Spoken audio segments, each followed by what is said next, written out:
Chapter number 2 नाम है teeth and microbes और इस बुक का नाम है लिविंग साइंस क्लास 4th। शुरू करते हैं।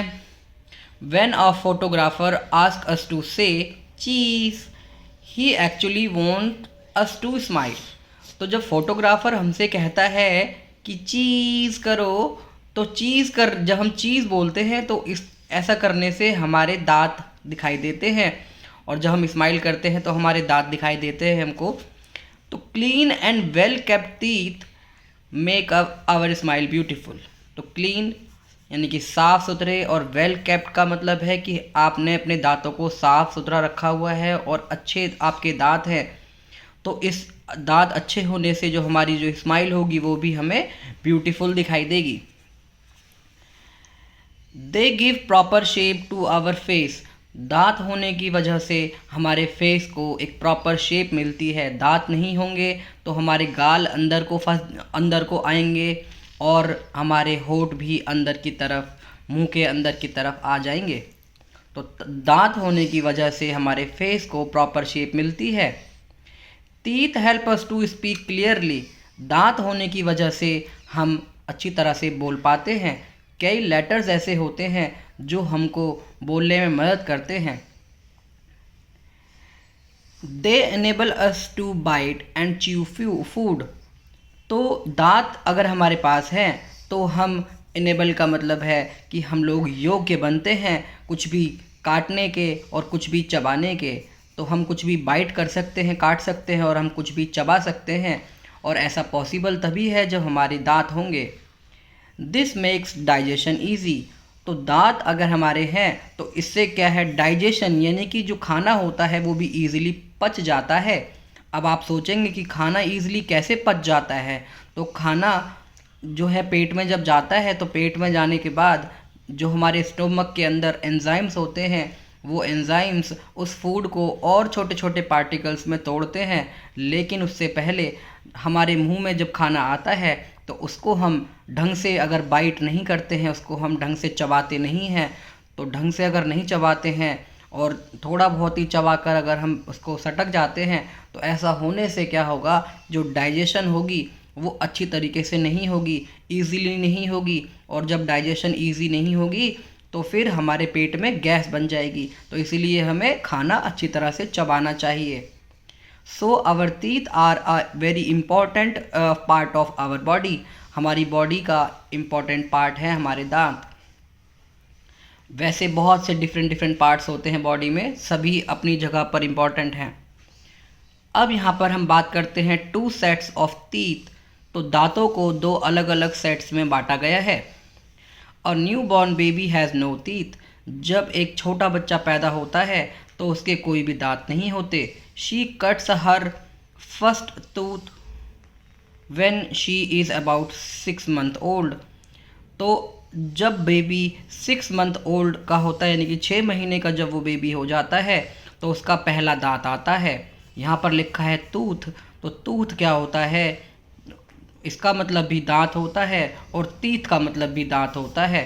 तो टीथ का मतलब है बहुत सारे दांत और टूथ का मतलब है सिर्फ एक सिंगल दांत। तो ये इसका प्लूरल है और ये सिंगुलर है। By the time she is 2.5 year old.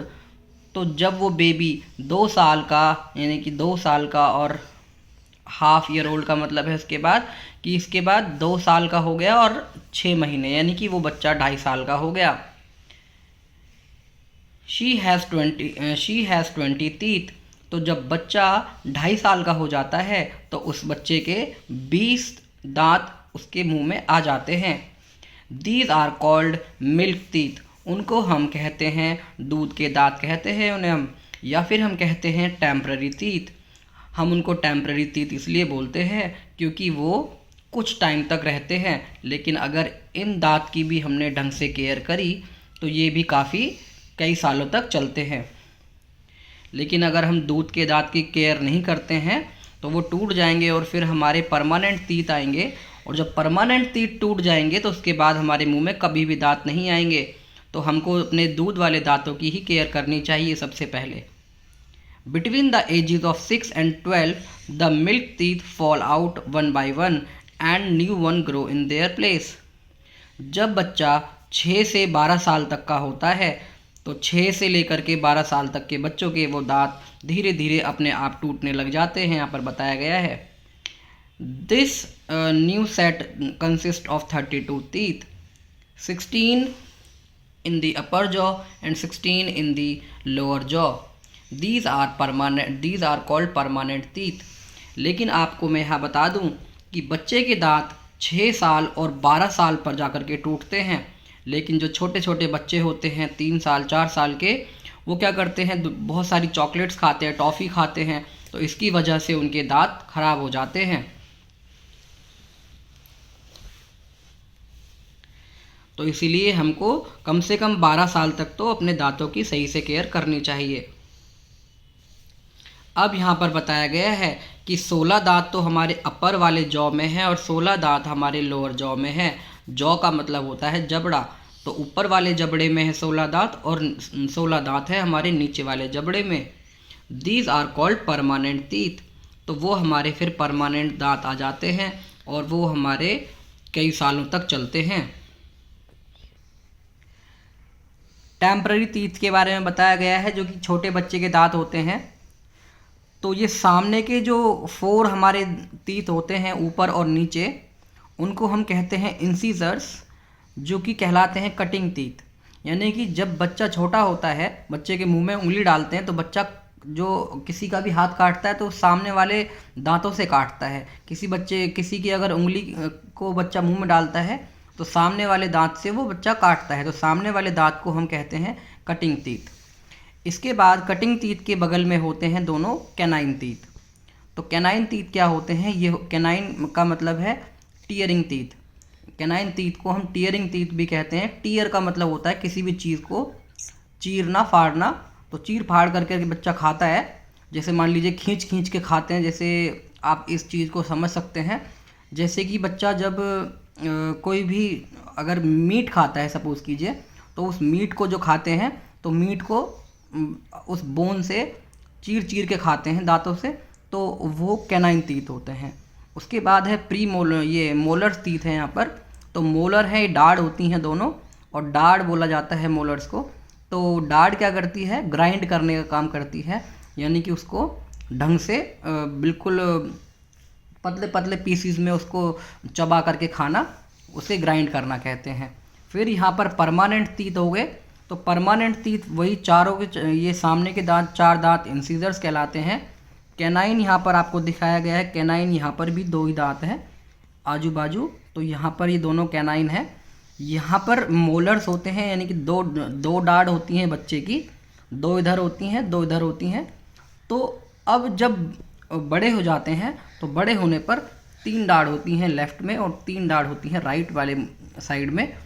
और फिर जो यहाँ पर मोलर्स है बच्चे के यहाँ पर 2 डाढ़ थी, 2 लेफ़्ट में 2 राइट में.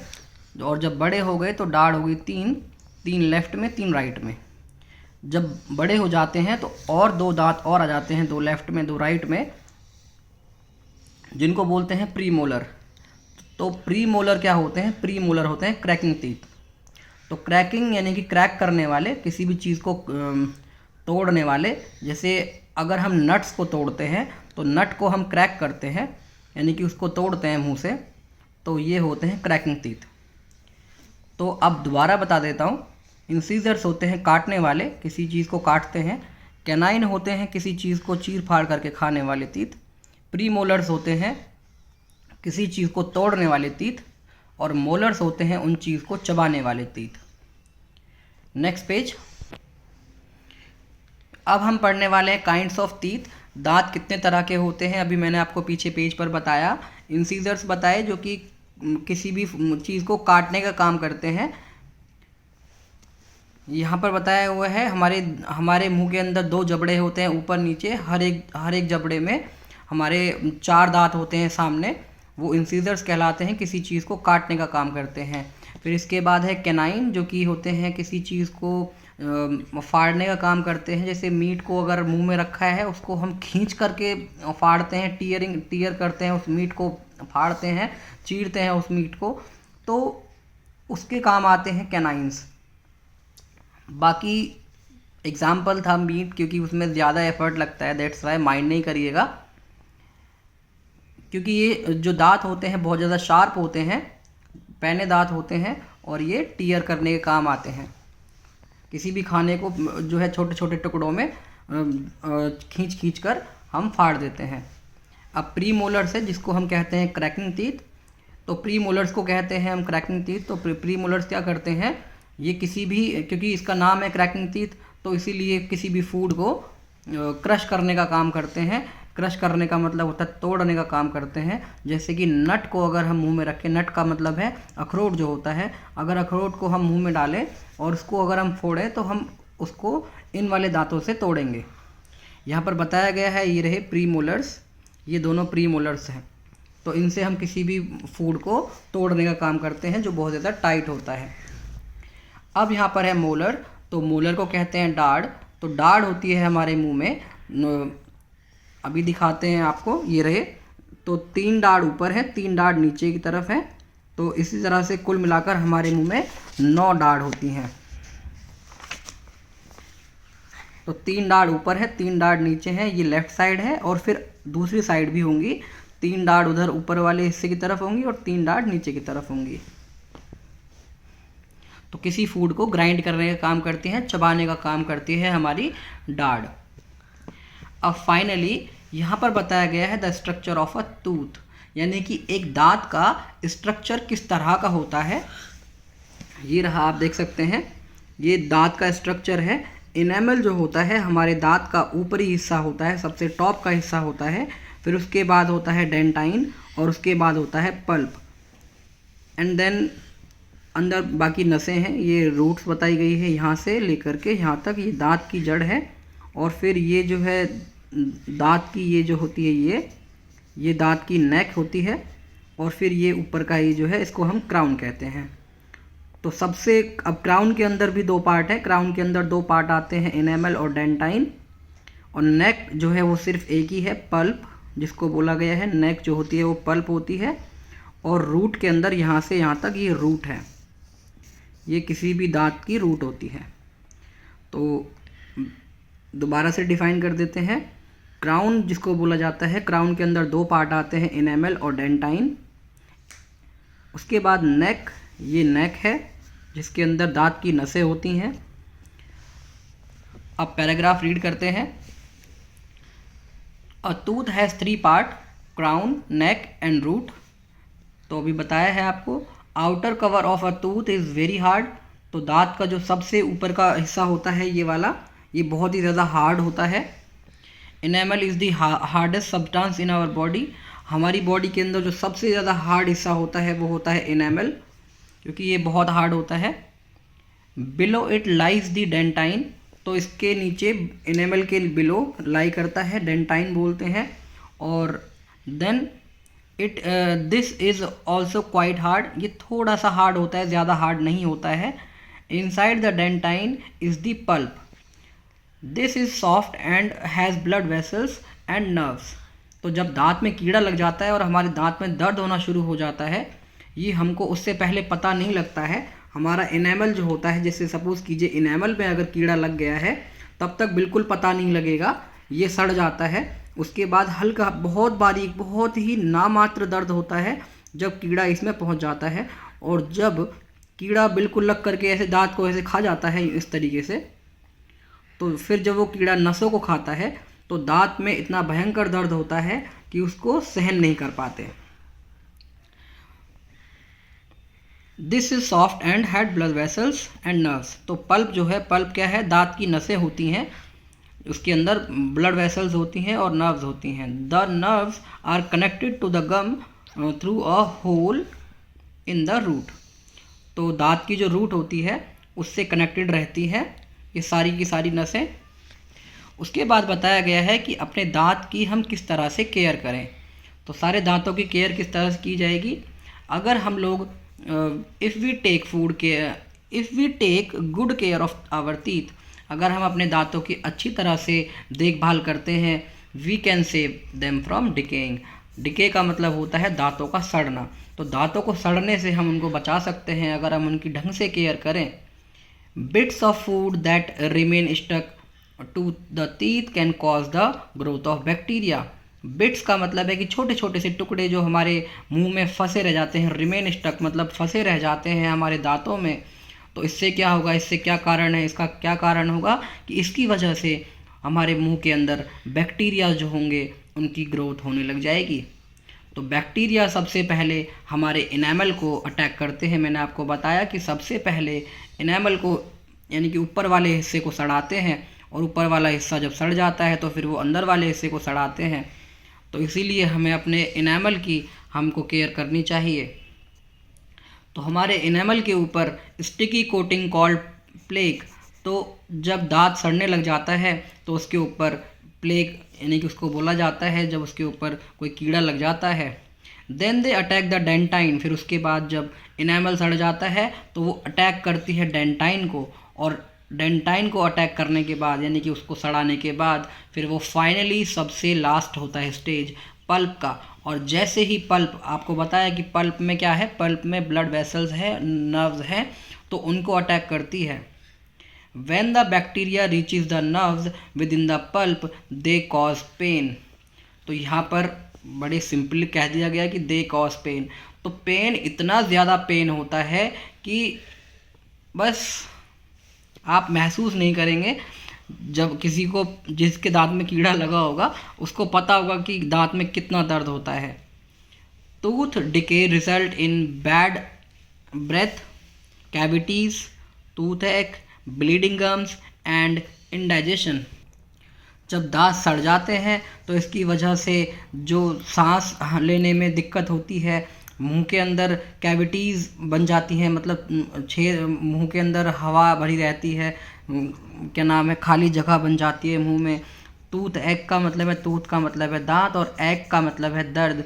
तो दांत में दर्द होना शुरू हो जाता है, और जो गम्स होते हैं, जो मसूड़े होते हैं, उनमें से खून निकलना शुरू हो जाता है, और इंडाइजेशन भी होने लग जाती है दांत सही ना होने से। इंडाइजेशन का मतलब है कि खाना भी नहीं पच पाता है, क्योंकि जब दांत ही ख़राब है तो खाना नहीं चबा पाएंगे, और जब खाना ढंग से नहीं चबाएंगे और बिना चबा हुआ खाना, ढंग से ना चबा हुआ खाना हमारे पेट में जाएगा, और पेट में जाने पर फिर पेट के अंदर जो एंजाइम्स हैं उनको और ज़्यादा एफर्ट करना पड़ेगा, और वो इतना नहीं कर पाएंगे तो पेट में बनेगी गैस, तो जिसको कहते हैं हम indigestion. Calcium and vitamin C are important for healthy teeth and gums. तो कैल्शियम और विटामिन सी, ये दोनों चीज़ें हमारे दांत के लिए बहुत ही इम्पॉर्टेंट होती हैं। फूड लाइक मिल्क, हमको दूध पीना चाहिए, हमको चीज़ खानी चाहिए, कॉटेज चीज़ खानी चाहिए जो कि कैल्शियम से भरपूर होती हैं। अब यहाँ पर बताया गया है थिंक ग्रीन। तो eating salad and fruit give a lot of exercise to our gums and improve the flow of blood inside them. तो हमको सलाद खानी चाहिए, फ्रूट्स खाने चाहिए, इससे हमारे गम्स की बहुत एक्सरसाइज होती है, और अगर गम्स की एक्सरसाइज होगी तो ही हमारे दांतों के अंदर जो ब्लड वेसल्स हैं उनका फ्लो अच्छा रहेगा ब्लड का। अब हम नेक्स्ट आगे देखते हैं tips for keeping teeth healthy. अब हम अपने दांत को किस तरह से हेल्दी रख सकते हैं, हमको यहाँ पर उसके लिए टिप्स बताई गई हैं। तो हमको अपने दांतों को हर सुबह मॉर्निंग में हमको ब्रश करना चाहिए, और जब हम सोने के लिए जाते हैं गोइंग टू बेड, तो उससे पहले हमको ब्रश करना चाहिए रात में भी। और हमको ये make sure that you move your brush both to upward and downward. अब ऐसा नहीं है कि सिर्फ नीचे नीचे वाले दांतों में ही आपने ब्रश कर लिया, ऊपर वाले दांतों में ब्रश नहीं किया। तो यहाँ पे बताया गया है कि आपको नीचे ब्रश कर रहे हैं नीचे वाले दांतों में, और ऊपर वाले दांतों में ब्रश कर रहे हैं। Use a dental floss to clean between two teeth. दोनों दांतों के बीच में जो बाकी थोड़ा बहुत गंदगी रह जाती है उसके लिए हमें डेंटल फ्लॉस का इस्तेमाल करना चाहिए। Wash your mouth after every meal. अगर कम से कम ब्रश नहीं किया तो कम से कम हमको खाना खाने के बाद कुल्ला करना चाहिए, मुंह धोना चाहिए। Do not have too many sweets और कोलाज। हमको ज़्यादा मिठाइयाँ नहीं खानी चाहिए और कोल्ड ड्रिंक वगैरह सब ये नहीं पीना चाहिए। Visit our dentist regularly for checkups. बेशक से आपके दांत में आपको लग रहा है कि कीड़ा नहीं लगा है, फिर भी हमको कम से कम 2 महीने 3 महीने में अपने दांत को डॉक्टर को दिखा लेना चाहिए, क्योंकि जब इनेमल में, यानी कि जो इनेमल होता है, टॉप जो सरफेस होता है हमारे दांत का, उसमें जब कीड़ा लगता है तो वो पता लगता नहीं है। हमको पता जब भी लगता है जब वो कीड़ा हमारे पल्प यानी कि ब्लड वेसल्स तक पहुंच जाता है, दांत में दर्द होना शुरू हो जाता है, तभी पता लगता है। अब नेक्स्ट टॉपिक है माइक्रोब्स। तो माइक्रोब्स क्या होते हैं? माइक्रो ऑर्गेनिजम्स होते हैं माइक्रोब्स, जिनको हम माइक्रोस्कोप से देख सकते हैं। तो microbes are tiny living things. तो माइक्रोब्स क्या होते हैं? ये बहुत छोटे छोटे लिविंग थिंग्स होते हैं। They can be seen only through a microscope. अगर हम अपने हाथ को दिखाएं, इस तरीके से हाथ दिखाएं, तो हाथों पर हमको कोई कीड़े नहीं दिखाई देते, लेकिन हाथ के अंदर छोटे छोटे माइक्रोब्स होते हैं। अगर मैंने यहाँ पे डॉट लगाया है तो कम से कम ये डॉट भी आपको दिख रहा है, ये छोटा सा डॉट भी आपको दिखाई दे रहा है, लेकिन इसका भी अगर आप 1000 टाइम लाख टाइम्स कर दीजिए, इसको छोटा कर दीजिए, तो आप सोच सकते हैं कि वो माइक्रोब्स कितने छोटे होते हैं। तो उनको हम सिर्फ माइक्रोस्कोप से देख सकते हैं। माइक्रोब्स को, इसको क्या नाम है, sorry, microbes are found everywhere. हर जगह आपको माइक्रोब्स मिलेंगे। They grow rapidly wherever they get warm. जहाँ पर भी उनको थोड़ी सी भी गर्मी मिली, थोड़ा सा भी हल्का फुल्का भी अगर मॉइस्चर मिला, वहाँ पर ये ग्रो करना शुरू कर देते हैं। बाकी फूड एंड एयर इनको किसी न किसी चीज़ से मिल ही जाती है। They may grow in soil. Soil के अंदर माइक्रोब्स होते हैं, माइक्रो ऑर्गेनिजम्स होते हैं। पानी में भी होते हैं, हमारी बॉडी के अंदर भी होते हैं, बॉडी के बाहर भी होते हैं। और हम जिन जानवरों के साथ खेलते हैं और या फिर नहीं भी खेलते हैं, उनकी बॉडीज़ के अंदर भी होते हैं और बाहर भी होते हैं। Our mouth and blood provide favourable condition for certain microbes.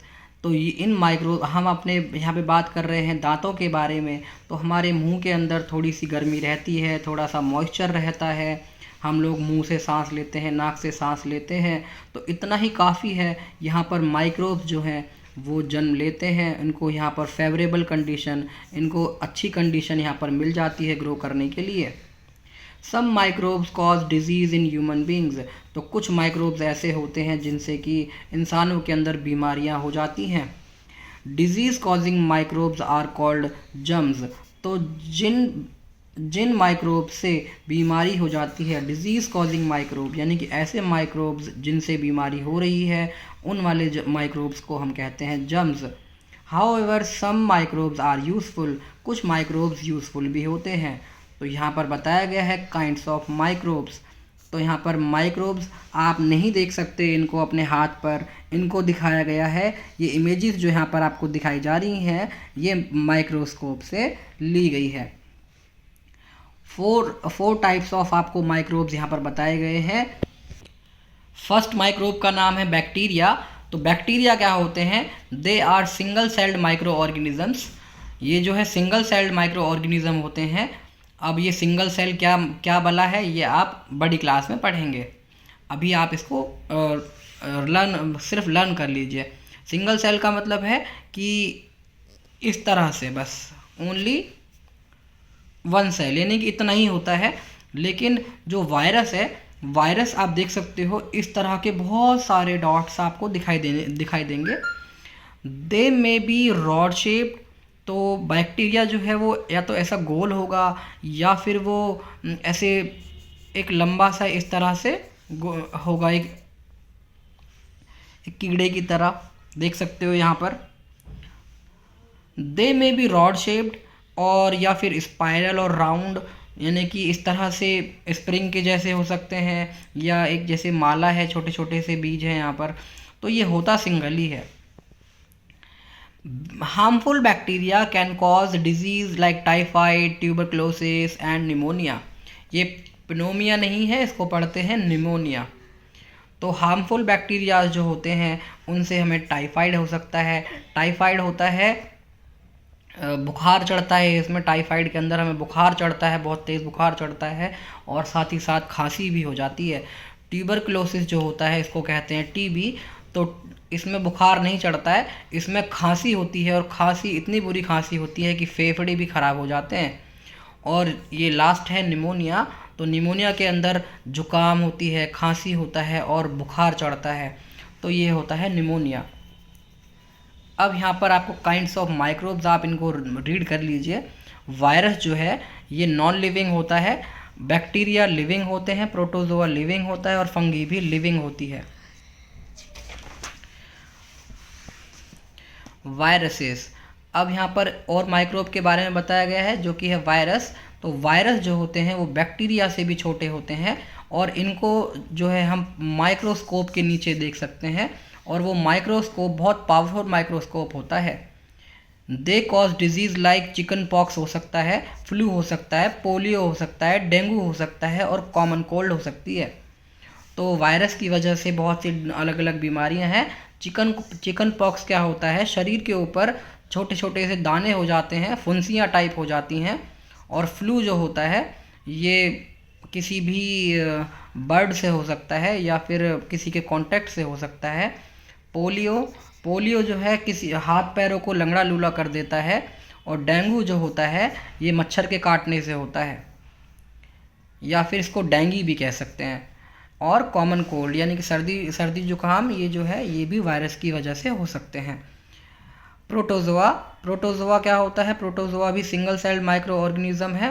और ये जो है प्रोटोजोआ की वजह से जो मलेरिया जो होता है और जो डिसेंट्री होती है ये प्रोटोजोआ की वजह से होते हैं। Fungi are organisms which grow on decaying matter and cause skin diseases like ringworm and athlete's foot। तो फंगी क्या होती है, फंगी एक ऐसा ऑर्गेनिज्म है, एक ऐसा बैक्टीरिया, ऐसा माइक्रोब है जो कि किसी भी सड़ रहे चीज़ के ऊपर पैदा होता है। जैसे कि ब्रेड रखी होती है तो ब्रेड वाइट हो जाती है, उसके ऊपर फंगी जम जाती है। तो कोई भी चीज़ अगर सड़ रही होती है, जैसे लकड़ी होती है, वुड होती है, वो सड़ रही होती है, तो उसके ऊपर भी फंगी अपने आप जन्म ले लेती है। और इसकी वजह से, फंगी की वजह से स्किन डिजीज़ हो सकती हैं, जैसे कि रिंगवॉर्म क्या होता है, जैसे दाद हो जाता है, ऐसे आजू बाजू में सारे दाने हो जाते हैं और यहाँ से बीच में से सड़ जाता है, तो ये स्किन पर हो जाते हैं ringworm. However, some fungi called yeast help to make bread soft। तो फंगी यहाँ पर एक फंगी कुछ इस तरह की है जो कि हमको दुनिया भर की बीमारियाँ दे रही है, और एक फंगी इस तरह की है जिसको हम ईस्ट कहते हैं, जिसको हम ब्रेड के अंदर डालते हैं और ब्रेड उससे सॉफ्ट बन जाती है। अब यहाँ पर बताया गया है सम माइक्रोब्स आर यूज़फुल। कुछ माइक्रोब्स ऐसे होते हैं जो कि यूज़फुल होते हैं, जैसे कि सम बैक्टीरिया। अब जो दही होती है, दही के अंदर भी ऐसे बैक्टीरियाज होते हैं जो कि मिल्क को कर्ड में चेंज कर देते हैं। तो मिल्क को कर्ड में चेंज कर देते हैं। अब अगर आप ये देखोगे, दूध के अंदर भी बैक्टीरिया होते हैं, दही के अंदर भी बैक्टीरिया होते हैं, रोटी के अंदर भी बैक्टीरिया होते हैं। तो जितना भी खाना हम खाते हैं उन सब के अंदर बैक्टीरियाज होते हैं। Produce vitamin in our body. तो कुछ माइक्रोब ऐसे होते हैं जो कि हमारी बॉडी के अंदर विटामिन्स प्रोड्यूस करते हैं, और कुछ माइक्रोब ऐसे होते हैं जो कि help in the decaying of dead plant and animal. तो बैक्टीरिया जो माइक्रोब्स हैं, माइक्रोब जो है कहाँ पर और जो है काम आ रहे हैं, जैसे कि कोई भी अगर जानवर है या कोई भी प्लांट है, जैसे प्लांट अगर टूट गया, नीचे गिर गया ज़मीन पर, तो वो कुछ दिनों बाद, 1 साल बाद, 2 साल बाद वो अपने आप वहाँ से गायब हो जाएगा, उसको वो बैक्टीरिया खा लेंगे।